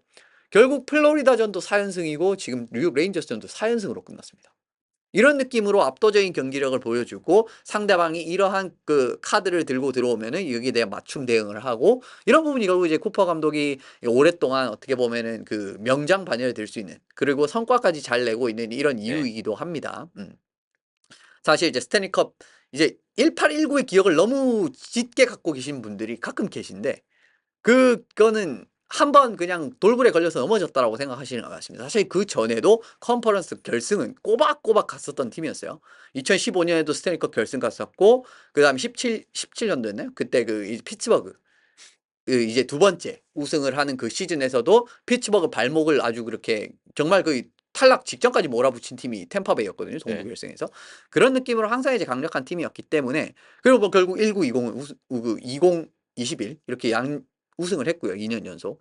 이런 부분이기 때문에 지금과 같은 전에도 말씀드렸듯이 이렇게 이제 코어 선수들이 그 플레이오프를 굉장히 오랫동안 소화하면서의 이렇게 나오는 경험, 그리고 상대방이 이러한 일정한 카드를 들고 나왔을 때 거기에 대한 맞춤 대응. 물론 이 과정에서 레인저스도 좀 아쉬운 부분은 부상자들이 생기면서 이제 스트롬까지도 지금 부상을 당하게 됐고, 스트롬이 지금 오늘 경기도 부상을 달고 뛰다가 결국 3피리어드에 출장을 못 했거든요. 이런 부분이라든가, 뭐 카코 선수도 6차전은 그렇죠. 결장했었죠. 예, 이제 3연패를 하다 보니까 갤런트 감독이 카코 선수를 이제 라인업에서 제외를 하고 헌트 선수를 집어넣으면서 좀 사라인을 강화를 하겠다라는 선택을 했는데, 결국 그 부분도 크게 재미를 보지는 못한 상황이었고요. 그래서 전체적으로 네, 역시 장기전을 풀어나가는 것 같은 경우에 템파베이가 상당히 강력하고요. 역시 그리고 이번 시리즈에서도 볼 수 있었던 부분은 이게 어떻게 보면 템파베이의 그 눈에 띄지 않는 강점 중에 하나인데, 정말 모든 선수들이 정말 슛 블록이라든가 이런 부분에 열과 성을 다하는 이런 플레이가 있습니다. 네. 항상 이제 슈팅 레인에도 선수들이 들어가고 무조건 공격수가 됐든 수비수가 됐든 1차적, 2차적으로 샷블락 계속 다 해주고 하다 보니까 뭐 바실레프스키도 덩달아 퍼포먼스가 올라갈 수밖에 없는 이런 이유이지 않나라는 생각이 들고요. 개인적으로 셰스토르킨은 참 뭐 아쉽다라는 생각이 많이 듭니다. 사실 셰스토르킨이 이번 시리즈 초반부터 들어온 이후로부터 조금 리바운드가 튀기 시작을 하고 조금 불안한 경기력이 없었던 건 아니고, 실제로 이제 그런 부분이 공략을 당했던 경기들도 있었고요. 근데 오늘 경기만 보셨을 때도 진짜 오늘 경기는 크게 질 수 있었던 경기, 한 6대1 정도로 저도 전혀 이상하지 않은 경기였어요. 근데 셰스토르킨이 진짜 다 막았거든요. 많이 막아줬습니다. 예. 네. 이 먹힌 골들은 다 어쩔 수가 없는 골이었습니다. 원래 두 번째 골은 조금 아쉬울 수 있죠. 왜냐면 두 번째 골을 네. 글러브로 잡기만 했었다라고 하면은 거기서 경기가 멈췄으면 거기서 실점이 이어지지 않았을 테니까.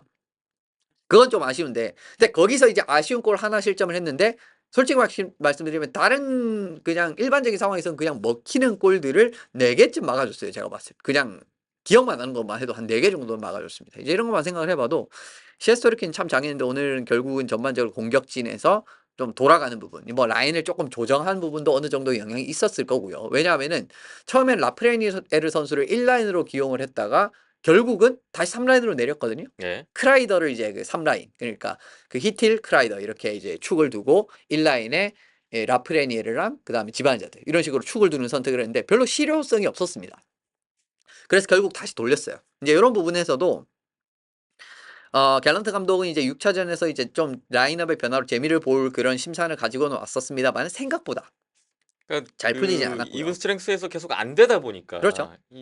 여러 가지 좀 시도를 예, 해봤는데 변화를 했죠 또. 결과가 이루어지지 결국은 않았습니다. 또 네. 이제 네. 결국은 좋지 않았죠. 그리고 이제 파워플레이 버트런 선수의 골. 그것도 사실은 구드로 선수와 킬론 선수의 살짝 접촉 그게 없었다면 아마 킬론 선수의 블록에 막히는 궤도였습니다. 근데 어쨌든 뭐 그건 골로 인정이 됐으니까. 사실은 5차전도 그렇고 6차전도 그렇고 어 레인저스가 득점을 하는 과정은 템파베이가 조금 실수를 하거나 약간의 구멍이 발생을 했을 때 요거를 이제 만드는 거였거든요. 그러니까 네. 1, 2차전 같은 경우에 골을 넣을 때 레인저스가 기가 막히게 잘해갖고 넣었던 골이 많았어요. 근데 시리즈를 가면 갈수록 그런 골들이 줄어들었습니다.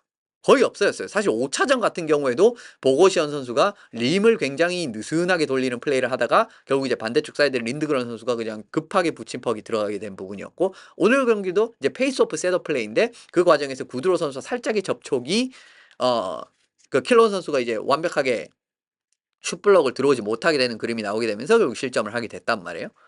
그런 걸 제외하면은 진짜 레인저스가 정말 기가 막히게 딱 풀어가지고 득점을 하는 부분에서 계속 뭔가 놓친다든가 슛을 못 한다든가, 뭐 5차전 스트롬 선수 슛도 그렇고 그 다음에 네. 히틸 선수도 그랬었죠. 하나 놓쳤었죠. 이런 부분으로 좀 이제 공격 양상이 안 풀리다 보니까 결국 이제 뭐 템파한테 끌려가는, 물론 이제 이 레인저스도 이제 이기는 패턴 중에 굉장히 좋은 패턴이 어떻게든 리드를 잡게 되면은 이제 이 상대방이 조금씩 그 서두르게 되잖아요. 이제 이런 부분에서 조금 서두르는 그림이 있고, 근데 레인저스가 또 기회가 오면은 뭐 파워플레이나 이런 데서 리드가 벌어지고, 그럼 2골 차가 되고 3골 차가 되고, 이거는 우리 셰스터르킨이 있으니까 3골 이상 절대 안 먹혀. 이런 느낌으로 이기는 경기들이 꽤 많았어요. 캐롤라이나 네. 시리즈 딱 보시면 그런 느낌이었고, 오늘 템파베이랑 1차전 같은 느낌도 딱 그런 느낌이었어요. 1, 2차전도 딱 그런 느낌이었어요. 이길 때. 근데 템파베이도 그런 경기 곧잘하는 팀입니다. 그러니까 템파베이도 어떻게 먼저 리드를 잡고, 리드가 뭐 파워플레이라든가 뭔가 이런 걸로 하나 둘씩 벌어지면은 바실렙스키가 있잖아요.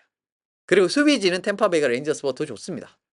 탄탄함이라든가 완성도에 있어서 이런 부분에서 수비적인 기대치도 더 크다. 그리고 이제 모든 선수들, 공격수든 수비수든 다 이제 빠지지 않고 이렇게 슛블럭을 자기 지역에서 수비 플레이를 100%다 해주는 이런 부분까지 더해졌을 때, 예, 레인저스의 지금 공격력은 이를 뚫기가 좀 쉽지가 않지 않았는가. 예. 결국 이제 템파베이가 그동안 쓰던 그 11-7, 이제 공격수 11명, 수비수 7명을 버리고 12명, 6명으로 고정을 한 상황에서의 해답을 레인저스는 제대로 내지 못했습니다.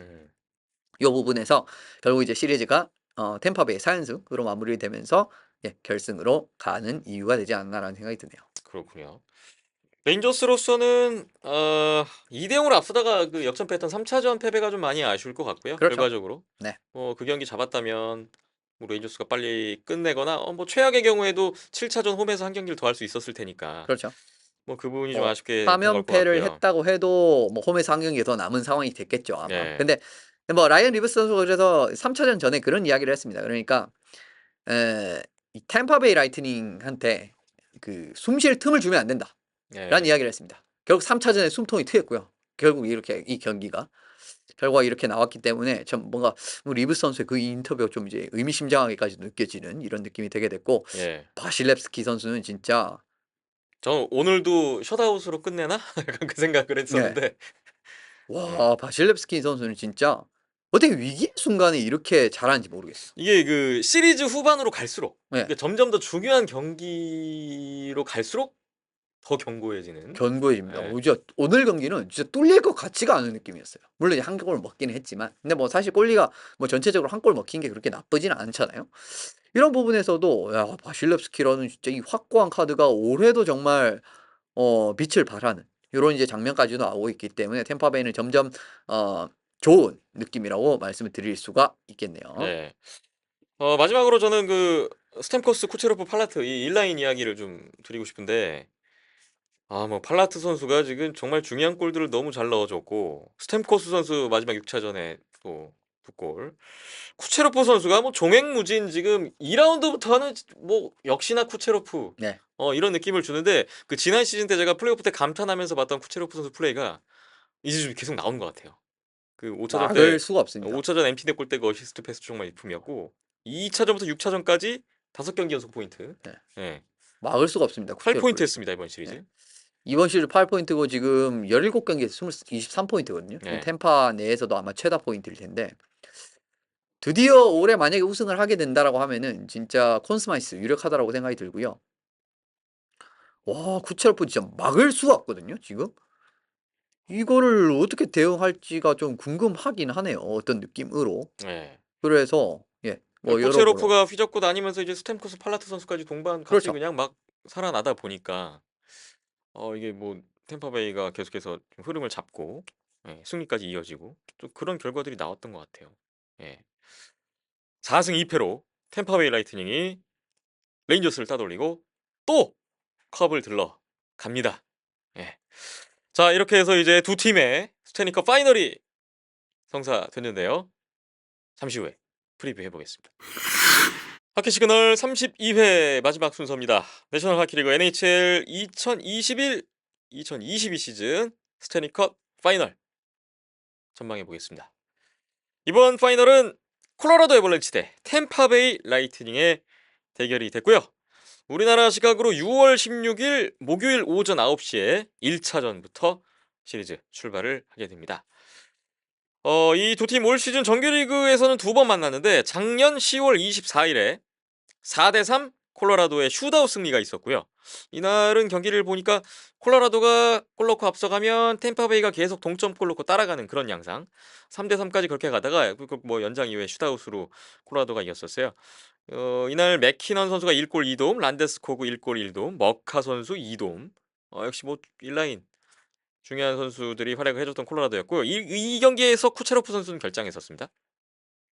그리고 두 번째 대결이 2월 11일 올해 있었는데 이날도 콜로라도가 앞서가면 템파베이가 계속 동점골 넣고 따라가는 양상 끝에 결국 3대 2로 콜로라도가 정규승을 했습니다. 맥키넌 선수 결장한 경기에서 또 콜로라도가 정규승을 했었고 바실레프스키 선수가 44세이브 분전했는데 패전을 기록했던 경기였습니다. 그러니까 두 경기 모두 콜로라도의 뭐 한 골 차 근소한 승리로 끝났던 정규리그 전적이었습니다. 앞서 말씀드렸지만 콜로라도 애벌렌치는 2020-21 시즌 우승한 이후에 21년 만에 지금 컵파이널에 올라서 21년 만에 우승에 도전을 하게 되는 거고요. 템파베이는 3년 연속 스탠리컵 우승까지 이제 시리즈 한 번 승리만 남아 있습니다. 템파베이도 1라운드 때 토론토에게 2승 3패로 뒤지다가 올라왔고 지금 뭐 3라운드도 2패 후 4연승. 뭔가 좀 고비고비를 넘는 이런 좀 스토리, 우승으로 가는 스토리는 써지고 있는 것 같아요. 자, 이 두 팀 중에 과연 최종 우는 팀이 누가 될 것인지 이제 뭐 하나씩 좀 전망을 해보죠. 네. 네. 저는 개인적으로 라이트닝이 조금 더 가능성이 있다라고 생각을 합니다. 네, 참고로 그 컨퍼런스 파이널 한 시리즈는 맞추셨고 한 시리즈는 틀렸는데 네. 템파베이의 우세로 일단은 시작하시는군요. 네. 아무래도 그 과정에서는 전반적으로 템파베이가 이길 수 있는 그 경기 지금 플레이오프를 쭉 보여주면서 이길 수 있는 경기의 가짓수가 굉장히 다양했습니다. 그러니까 경기를 잡아가는 양상이라든가 그런 부분. 근데 기본적으로 콜로라도 같은 경우에는 항상 비슷한 느낌이거든요. 물론 이제 이번에는 올해 같은 경우에는 뭔가 이제 역전을 허용을 하는 그림에서도 꾸역꾸역 따라가서 역전승하는 이런 그림 자체는 괜찮았는데 전체적으로 콜로라도는 가장 큰 그림이라고 할 수 있는 한 번 흐름을 딱 잡았을 때 그냥 아예 그냥 상대방이 전의를 그냥 상실케 만드는 수준으로 차이를 벌리는 요게 어떻게 보면 제일 큰 강점인데 결국 네. 1라운드, 2라운드, 3라운드 거의 다 이런 느낌이었습니다. 업템포 그다음에 상대방의 그러한 작은 실수를 비집고 그냥 아주 그냥 균열을 찢어버리는 이런 느낌의 그런 느낌의 경기력이었는데 템파베이 같은 경우는 굉장히 여러 상대방의 어떻게 보면은 스타일도 굉장히 다양한 팀들이었죠. 이제 이런 부분도 있었고 그리고 경기 양상 같은 경우에도 뭔가 뭐 대패를 하는 과정도 있었습니다만은 그 과정에서 대패에 대한 답을 찾아내는 부분에서도 그렇고 그리고 이제 조금 더 끈질긴 플레이를 하는 쪽은 저는 템파베이 쪽이라고 봅니다. 그 이제 근거로 드릴 수 있는 부분은 앞서 말씀드린 대로 뭐 이제 전원 이제 진짜 모든 선수들이 정말 슛 블로킹에 그 정도로 이제 열과 성의를 보이는 플레이를 하는 부분이라든가 전체적으로 이런 부분에서도 아무래도 저는 템파베이가 조금 더 전력적인 부분에서 더 잘 다듬어져 있고 그리고 플레이오프에서 재미를 볼 수 있을 만한 부분의 경기 양상을 굉장히 잘 하고 있다라는 거를 지금 1라운드, 2라운드, 3라운드 모두 보여주고 있습니다. 네. 사실은 쉬운 시리즈 하나도 없었습니다. 그리고 심지어 토론토의 시리즈에서는 패배를 당할 뻔했었고요. 그 5차전 분위기 어땠어요? 그때 역전패를 당했을 때 절망적이었거든요. 거기서 2연승하고 올라왔죠. 게다가 플로리다 올 시즌 리그 오히려 콜로라도보다 더 강력한 화력을 가진 플로리다를 아예 그냥 아무것도 못하게 잠재워버리고 그 다음에 이번 레인저스 같은 경우에도 처음에 좀 고전하긴 했습니다만은 곧바로 해답을 찾아내면서 4연승 거두면서 올라왔기 때문에 이런 부분에서 어떻게 보면은 그 템파베이가 좀 여러 가지 저는 이제 조금 이런 건 좀 부가적으로 말씀드릴 수 있는 부분인데 아무래도 좀 너무 쉽게만 올라오는 팀들 같은 경우에 어떤 문제가 생길 수 있냐고 하면은 네. 점점 좋은 팀만 남게 되잖아요. 플레이오프는. 더 강한 상대를 만나게 되죠. 그렇죠. 그러면 언젠가는 한번 이 고비에 마주치는 상황이 오게 되겠죠. 근데 저는 콜로라도가 아직 그 정도의 확실한 고비를 올 만한 상황이 없었다라고 봅니다. 이번 플레이오프에서. 그만큼 어떻게 보면 콜로라도가 강력하다라는 팀이라고도 할 수가 있는데 물론 이제 1라운드도 그 주전 골리 없었죠. 2라운드 상대방 주전 골리가 상성이 좋았던 골리가 부상으로 아웃이 됐죠. 3라운드 같은 경우 상대방이 이제 수비가 약한 부분에서 콜로라도가 몰아치는 걸 막아낼 수가 없는 이런 느낌이었습니다. 저는 이제 막아낼 수 있거나 아니면은 그 이제 에드먼턴이 조금 더 이것도 세게 펀치를 칠 것이다라고 생각했는데 그건 이제 틀렸죠. 제 이야기가. 네. 이제 그 과정에서도 아직까지는 뭔가 진정한 시험대에 오른 느낌이 아니에요. 지금까지 너무 쉽게 깨고 올라온 느낌이거든요. 네. 근데 그 과정에서 만약에 이제 템파도 쉽게 이렇게 깨서 이기면은 제일 좋겠지만 그게 베스트지만 템파베이 라이트닝이 올해 1, 2, 3라운드에 보여줬을 때는 그런 양상이 흘러나올 가능성이 크지 않게 보여요. 네. 요 부분에서도 한번 이제 그 벽에 땅 부딪혔을 때 콜로라도 선수들이 일어날 수 있을 것인가? 그게 저는 굉장히 궁금합니다. 일어날 수가 있다라고 한다라고 하면은 물론 이제 또 굉장히 좋은 시리즈가 나올 수 있을 거라고 생각을 하는데 근데 또 이제 지금까지 맞붙었던 콜로라도가 맞붙었던 꼴리들 가만히 되뇌어 보시면 1라운드 사로스가 있긴 했지만 못 나왔죠. 코너 잉그럼을 상대했죠. 잉그럼과 네. 그 리티어였죠. 리티어가 어쨌든 1차전 나왔으니까. 그리고 2라운드 같은 경우에는 후소가 물론 이제 성적은 더 좋지만 팀의 상성상 어떻게 보면은 그 베르비 감독도 알고 있을 거예요. 왜냐하면 비닝턴이 워낙 퍽을 잘 만지기 때문에 그러한 과정에서 후소보다는 비닝턴을 쓰는 게 오히려 더 이득을 볼 수 있습니다. 그리고 비닝턴이 분위기가 심상치 않았잖아요. 이번 그 1라운드부터. 네. 이기기 시작을 할 때부터 쭉 올라서 진짜 2019년 그 비닝턴을 본 줄 알았거든요. 근데 비닝턴이 어떻게든 그 이제 로젠 선수의 그 이제 자폭 킬로 인해서 부상이 당한 이후로 상성이 좀 잘 풀릴 만한 꼴리를 만나게 됐죠. 승리를 했죠. 그리고 마이크 스미스는 뭐 더 이상 말씀드리지 않겠습니다. 그냥 그렇게 근데 지금은 누굽니까? 바실럽스키예요. 그러니까 이제 이번 플레이오프 들어서 처음으로 리그 최정상급의 그렇죠. 컨텐더를 상대한다. 예. 이런 부분도 네. 굉장히 큰 변수가 될 수 있습니다. 그런 부분도 이제 제가 이제 템파베이를 좀 유리하다라고 보는 이유 중에 하나라고 말씀을 드릴 수 있을 것 같고요. 부상 상황도 제가 봤을 때는 그 콜로라도 쪽이 훨씬 좋지 못한 것 같습니다. 지금 양팀 부상자 변수를 보면 콜로라도는 지라르 선수 일단 못 나오고요. 그렇죠. 그 컴퍼 골리가 이번 파이널에는 복귀를 할 것인가? 일단 1차전 선발로 누가 나올지 아직 뭐 정해지지 않았다 이런 뉴스를 네. 제가 보고 왔고 그다음에 카드리랑 코글리에노 선수가 부상인데 지금 시리즈 내에 복귀 가능하다는 건 1차전에는 못 나온다 약간 이런 느낌인데. 그렇죠. 네. 근데 이 부분은 좀 블러핑 같은 부분을 네. 잘 보셔야 되는 부분은 뭐냐면 카드리 선수가 3차전에 부상을 당한 이후에 손가락 수술을 받았습니다. 네. 수술을 받은 부분인데 금방 뭔가 100% 회복이 돼서 경기를 뛸 수 있을 만한 그 상황은 저는 좀 나오기가 어렵다라고 생각을 하거든요. 어.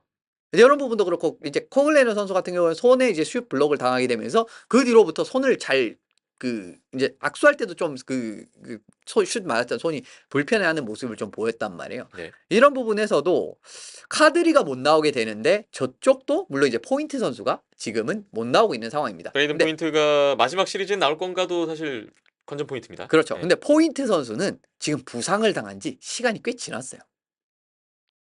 이제 1라운드에서 부상을 당했기 때문에 네. 지금 그냥 계산하더라도 지금 한 달 이상 정도는 휴식을 취했습니다. 그래서 실제로 이제 연습도 복귀를 했고 이제 며칠 전 연습을 봤을 때는 스케이팅 같은 부분에서도 큰 문제가 없어 보이긴 했었거든요. 그래서 오늘도 쿠퍼 감독이 이야기를 했을 때 마찬가지 느낌의 이야기를 했어요.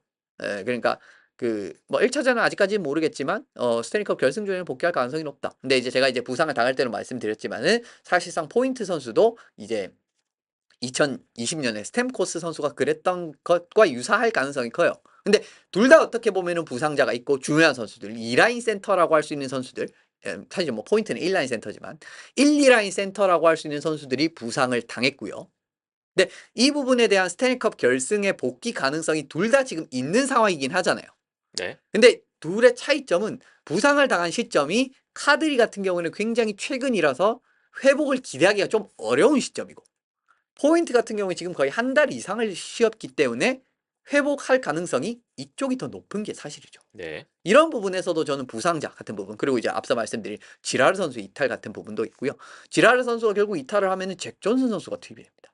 근데 이 부분이 됐을 때 문제가 된다고 하면은 지금 12명 공격수 6명 수비수로 맞춘 이후에 미들식스 공격력에 그 템파베이의 2, 3라인 공격에 그러한 그 찬스를 만들어내는 부분이라든가 굉장히 좋아졌어요. 이제 이 부분에서는 서렐리 선수가 2라인 센터로 내려오게 되고 킬론 선수랑 그 다음에 헤이글 선수가 2라인으로 올라갔는데 이 2라인이 오늘 경기력도 그렇고 너무 좋았거든요. 예.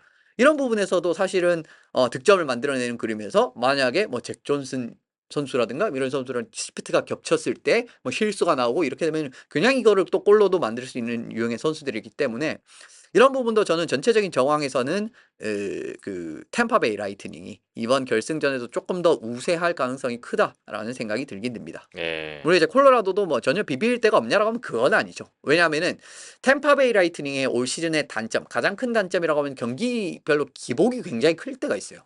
그래서 정말 진짜 4연승하는 이런 경기력으로는 진짜 아무도 템파베이를 이길 것 같지가 않거든요. 근데 뭐 레인저스 1차전이라든가 그리고 이제 그 토론토랑 경기를 할 때도 대패랑 경기들 이런 경기로 보면은 와, 뭐 이래가지고 아무도 못 이기겠는데? 라는 경기들이 사실은 정말 드문드문 자주 좀 나오고 있습니다. 이번 플레이에서. 그래서 콜로라도한테도 이런 경기력이 나오게 된다? 라고 하면은 콜로라도가 제일 잘하는 거 할 수 있어요. 그러니까 순식간에 그냥 득점 빡 터뜨려 버리면서 경기 주도권 딱 잡아버리고 이제 어떻게 보면 뭐 중간에 조금씩 스멀스멀 따라잡히는 그림이 되게 되더라도 결국 이 리드를 유지하면서 이기는 뭐 이런 느낌 충분히 만들 수는 있거든요. 저는 가장 이 시리즈에서 궁금한 게 네, 그게 사실 승패가 갈리는 요소가 될 것 같은데 과연 콜로라도가 템파베이 상대로도 그렇게 짧은 시간 안에 두 골, 세 골 넣을 수 있느냐? 지고 있는 상황에서도 역전할 수 있느냐? 8대 6, 6대 5 이런 승리 할 수 있느냐? 콜로라도가 템파베이 상대로도 네, 바실렙스키 템파베이 수비를 그만큼 뚫어낼 수 있느냐? 에드먼턴이 경기당 평균 5.5실점하고 무너졌는데 그죠? 템파베이는 다를까? 그런 거죠, 사실. 예. 네, 다를 것 예. 같습니다. 왜 다르다라고 말씀을 드리냐고 하면은 이 부분도 결국 이제 맥키넌 선수라든가 케일 머카 이런 이제 어떻게 보면 1라인에 또 강력한 자원들이 있고 물론 뭐 2라인에도 결국 이제 뭐 또 분산을 해가지고 뭐 란타넨이랑 최근에는 이제 란타넨이랑 누구죠? 그 레코네 뭐 이런 선수도 2라인 등판을 하고 뭐 이런 부분에서 조금은 뭐 그 화력의 부분에서 균일한 부분이 있는데 어쨌든 맥키넌 뭐 머카 그다음 뭐 란데스코그 이런 뭐 1라인 자원 니추시킨 이런 자원들이 올라왔을 때 어떻게 보면 지금 콜로라도 에벌렌치 같은 경우에는 뭐 이제 서부 결승 같은 경우에는 에드먼턴 수비진이 워낙 이제 어떻게 보면은 상대방을 완벽하게 틀어막아 줄 만한 그 이게 제가 셧다운 디펜더 조합으로 불리는 그런 조합이 없어요 에드먼턴은. 템파베이는 있죠. 예. 맥도나 체르나크라는 조합이 있기 때문에 이런 부분에서 맥키넌 조합이 크게 재미를 못 보면서 흘러갈 가능성 충분히 있다라고 보고요. 어 그래도 이제 콜로라도는 저는 좀 이길 그림이 나오게 된다라고 하면은 맥키넌 선수가 조금 분전을 해주게 된다라고 하면은 좀 이야기가 좀 잘 풀릴 가능성은 있다라는 생각이 드는 생각이 있습니다. 왜 그렇게 생각을 하냐면 올 시즌 어쨌든 맥키넌 선수가 부상 때문에 꽤 결장을 한 시간이 있었잖아요. 예. 근데 이게 역으로 말하면 이 정도는 좀 지금 시점에서 바라보게 되면은 따, 다른 선수들보다 좀 더 잘 쉰 겁니다. 음. 지금 65경기 출장을 했으니까 네. 한 17경기분 휴식을 한 거나 마찬가지거든요. 그런 부분에서도 좀 체력적인 부분에서도 다른 선수들보다는 훨씬 더 영향이 좀 적을 거라고 생각이 마치 들고요. 지난 시즌에 그 쿠체르프 그렇죠. 선수가 푹 쉬고 네. 플레이오프 와서 날아다닌 예, 것처럼. 그런 예. 느낌으로도 갈 수 있고, 뭐, 예. 워낙 또 맥키넌 또 좋은 선수긴 하지만, 그리고 맥키넌 선수가 오른손잡이 원타임 슈터, 왼쪽에서 주로 이제 활약을 하지 않습니까? 바실렙스키가 집안에자도 못 막았거든요. 근데 맥키넌을 제대로 통제를 하는 요런 변수가 충분히 생길 수가 있어요. 예. 파워플레이 같은 부분에서도. 그러니까 파워플레이가 지금 레인저스 못지않게 콜로라도도 굉장히 좋은 지금 그렇죠. 팀인데 이번 플레이오프 들어서 레인저스가 1위고 콜로라도가 2위예요. 근데 레인저스가 파워플레이 골을 곧잘 넣었거든요. 네. 앞선 시리즈에서. 이 부분도 지금 템파베이 입장에서는 조금 경계를 해야 되는 부분인 것 경계를 같아요. 해야 되는 예, 예, 부분이죠. 아무래도 예. 워낙 파워플레이라든가 이런 부분. 지금 올해 또 콜로라도가 눈에 띄는 점은 뭐냐면은 페널티를 잘 안 범하는 팀입니다. 이 팀 같은 경우는. 그러니까 이 템파베이 라이트닝도 파워플레이 기회가 그렇게 많이 찾아오지 않을 거예요. 시리즈 내에서. 그렇기 때문에 콜로라도한테도 마찬가지로 파워플레이 기회를 되도록 주지 않는 게 중요합니다. 근데 이제 네. 파워플레이 기회를 주게 된다라고 하면은 좀 이제 지금 바실럽스키가 좀 오른손잡이 원타이머를 조금 약간은 잘 못 막는 그런 그림이 잘 나오고 있기 때문에 그 부분에서 이제 맥키넌 선수가 좀 물꼬를 틀어낼 수 있을 만한 역할을 할 수 있는 선수거든요. 그래서 이 부분을 지켜보시면 좋을 것 같고 어쨌든 카드리 선수도 부상을 복귀해도 제가 봤을 때는 그렇게 100%는 라고 생각은 할 수는 좀 없을 것 같거든요. 그리고 브라코프스키 선수 같은 경우에 지금 플레이오프 들어와서는 많이 부진한 모습을 보이고 있고 네.